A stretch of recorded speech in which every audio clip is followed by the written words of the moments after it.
Welcome to On the Move. I think it was Mr. Ford, or was it Jeremy Lane, the juror that worked for CATV? I think it was Mr. Lane. Yeah. He indicated that he recognized Dustin O'Brien out in the hallway, that they used to work together. He said, is he the works for a security company, Nighthawk, or one of the security companies, and I don't know if he mentioned Big Al specifically, but I know Mr. O'Brien, I think he owns the business that does security, so it's essentially a vendor, so it wouldn't surprise me if he has other status. Should I bring him in? We'll ask him a few questions. Yeah. Okay. I mean, I'm not opposed to striking. I know you guys were talking about doing it for calls earlier, but if you want to just go through the questions, I'm also fine with that. Once we have 6 minutes. Yeah, I think. Yeah, I can bring him in and see what he has to say. Yeah.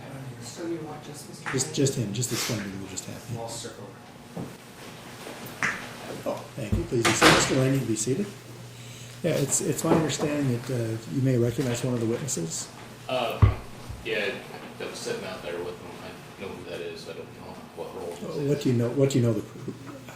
What's the person's name? Do you know? So Dustin, he's Metro Watch, I believe. I don't know that whole part of him. He used to own Dodge City, which I used to bounce at, and before he bought that, the old Dodge City, when I bounced there, he used to frequent there all the time, helping us out or whatnot, or responding to things we were doing, and just kind of know him through a lot of friends and a lot of situations he's in. I'm usually somewhere around that vicinity. Okay, so do you know him? Have you ever socialized with him other than Just, random talk to him. Hey, how's it going kind of thing. We both know each other, but we don't really have a reason to sit down and talk football. Would that affect your ability to remain fair and impartial No. in this trial? On that, attorneys have any questions? I don't have any questions, right? Mr. Shrimp, go I ahead. do, thank you. Ms. Lane, based off your experience of Dustin O'Brien, do you have an assessment of his credibility coming into this? As far as his security side of things that he does, I've seen him in little things that he did that doesn't pertain to me. As far as his business side of like bar ownership, I have he's bad in that section, but he seemed to be okay on his security side of things. But I don't really care either way on his situation. I just know who he is, and the only thing that worried me on that was just because I know who he is, the things he does. He does a lot of around clubs and things like that, and bartenders. I know many of them, and so I don't know if this thing is related to the bar area, but I may end up knowing everybody that was in that area for bartending, waitressing, bouncing.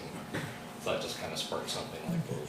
So you would not have, for example, just the fact that he's testifying that would that carry any weight with you? You'd evaluate it based on what he says, not on your personal knowledge or opinion of him, and in conjunction with all the other stuff. Okay. How about in the, you said bars, things like that, Big Al's come into any of that scenario? I usually see him there when we're there, but I've never been there in a bad situation whatsoever. I've just seen him hanging out there as I'm hanging out.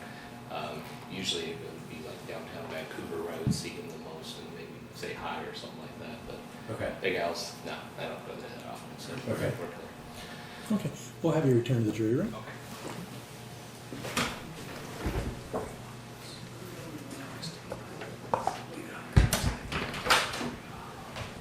And Mr. Randall, any opinion on whether or not Mr. Lane should continue to serve, or we should have Mr. DiStefano?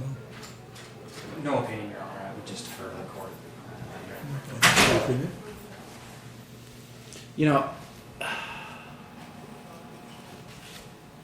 One of my issues is this. Had I known that, I may have excused him on a peremptory challenge. I don't know that we have grounds here in and of itself, what he said, to ask you to excuse him for cause.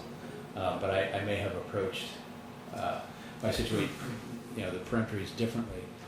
So I'm a... Yeah, you evidently didn't know Dustin's last name. So Yeah, I got that. I get the, understandable issue, understandable mistake. I've got concerns about Mr. Lane to begin with because he doesn't want to be here. Yeah. And, I'm not necessarily going to try to pigtail off or, deal with that, but I do have concerns about somebody that knows a witness, especially in a work capacity. And Mr. O'Brien, his testimony is going to be about his job as in security and in that capacity, and it's hard for me to believe that that's not somehow clouded. Good or bad, I don't know, right? But I can't, it's just he's got some experience of Mr. O'Brien, and I think I'd have to ask the court to excuse him. Yeah. I think it's probably best in the circumstances we'll excuse him. I'll probably bring everybody in and excuse him, and then Mr. DiStefano will take his place. I'll be detained right now, officer. Let me see your ID. No, thank you. What's that? No, thank you. No, thank you? No, thank you. Okay, why are you saying no thank you? I know it's my Fourth Amendment right. I don't have to show you my identification.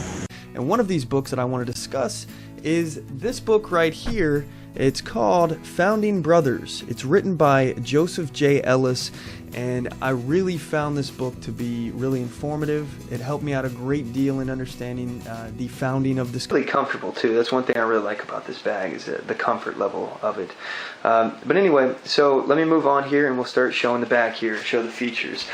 First thing first here, we got the front of it.